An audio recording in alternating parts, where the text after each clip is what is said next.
तर या सेन्सेक्स मधल्या कंपन्या आहेत. पण आपल्याला मार्केट मधल्या किती जवळजवळ 4-4.5 कंपन्या आहेत, त्याच्यातून कंपन्या आपल्याला निवडायच्या. जर तुम्ही इंडेक्स वाईज जायचं असेल तर तुम्ही या ठिकाणी क्लिक करून काय करू शकता, ज्या इंडेक्सचं तुम्हाला बघायचं. आता जर तुम्हाला म्हणजे उद्या म्हणजे आपण इलेक्शनचं पोल पण म्हणतो आणि परवा रिझल्ट पण डिक्लेअर होईल. त्यानंतर मार्केटमध्ये जर कुठलं सेक्टर चालेल तर रिअल इस्टेट सेक्टर आणि पीएसयू सेक्टर. जर बीजेपी गव्हर्नमेंट जर फॉर्म होत आहे आणि मोदी म्हणजे स्वतः पंतप्रधान होत आहेत, कारण त्याच्यावरती परत क्वेश्चन मार्क म्हणजे होऊ शकतो की जरी मेजॉरिटी आली तरी मोदी किंवा मेजॉरिटी नाही आली तर आलायचं सरकार आलं तर मग त्या केसमध्ये जर मोदी स्वतः जर पंतप्रधान होत आहेत तर पीएसयू सेक्टर आणि रिअलिटी सेक्टर म्हणजे इन्फ्रास्ट्रक्चर सेक्टर हे शेअर्स तुम्हाला बूम झालेले बघायला मिळतील. आता ते जर तुम्हाला पर्टिक्युलर एखाद्या सेक्टर्स विषयी जाणून घ्यायचं असेल तर तुम्ही जर रिअलिटीला क्लिक केलं तर फक्त रिअल इस्टेट मध्ये ह्या सगळ्या कंपन्या तुम्हाला बघायला मिळतात. डीएलएफ. हा मग आता ह्यातलं बघायचंय काय, मेन महत्वाचं तुम्हाला शेअर्स कुठला आणि काय बघायचं. बघा जर स्विंग ट्रेडिंग साठी जर आपण शेअर्स निवडत असतो तर त्यावेळेला आपण बऱ्याच जण काय करतात, तिथं पीई रेशो बघतात. जर पीई रेशो तुम्ही फंडामेंटलला शिकला असेल की 16 ते 20च्या दरम्यान असताना तो शेअर घेण्यासाठी चांगला, टेक्निकली पण आपण चांगला म्हणतो. पण आता जर तुम्ही आयआरएफसीचा पीई रेशो जर 100 असताना जर बघितला होता तर तो आयआरएफसीचा पीई रेशो जवळजवळ 100च्या प्लस गेलेला होता. पीई रेशो कधी, ज्यावेळेला आयआरएफसी 100 रुपये होता त्यावेळेला तो तुम्ही तो घेतलाच नसता. तो 100 रुपयाचा शेअर जवळजवळ 190 वरती गेला आणि आता 170 रुपयाचा ट्रेड करतो.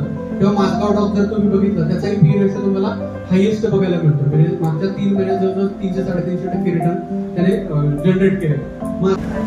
Volume into price, volume into price is equal to value, volume into price is equal to value म्हणजे टर्नओव्हर.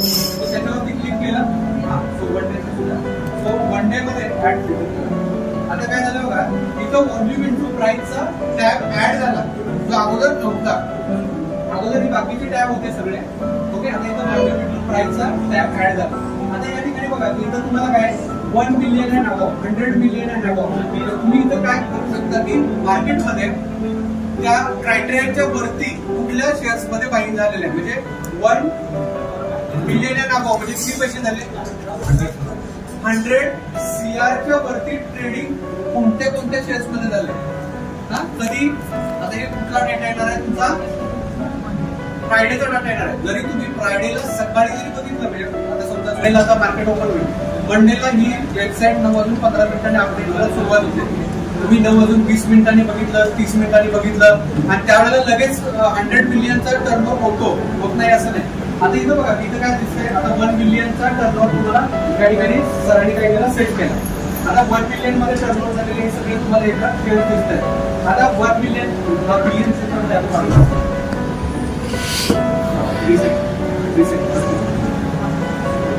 आता हे काय झालं, 1 मिलियनच्या अपडेट झाले.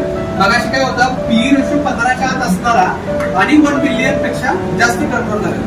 आता 1 मिलियन जो आहे 1 मिलियन आपल्याला या ठिकाणी दिसतोय बरोबर. आता इथे 1 मिलियनच्या त्या ठिकाणी जे आहे तर तिथं आपण काय करू शकतो की तुमच्या पद्धतीने जसं 100 करोड आहे, 500 करोड पेक्षा जास्त टर्नओव्हर कशामध्ये आहे, 1000 करोड पेक्षा जास्त टर्नओव्हर कशा आहे. आपण एक 10 मिलियनचं एक्झाम्पल करूया. त्या ठिकाणी क्लिक करायचं आणि इथं बघा मॅन्युअल सेटअप मध्ये जायचं. मॅन्युअल सेटअप मध्ये इथं 1 मिलियन आहे ना, तिथं 1च्या तिथं 10 करा, 10 मिलियन.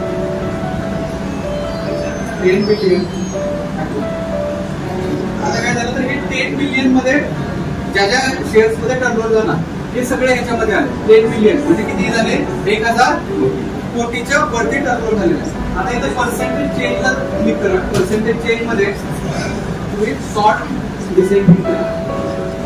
आता बघा की पर्सेंटेज चेंज मध्ये इथं तुम्हाला हे सगळे शेअर्स आले.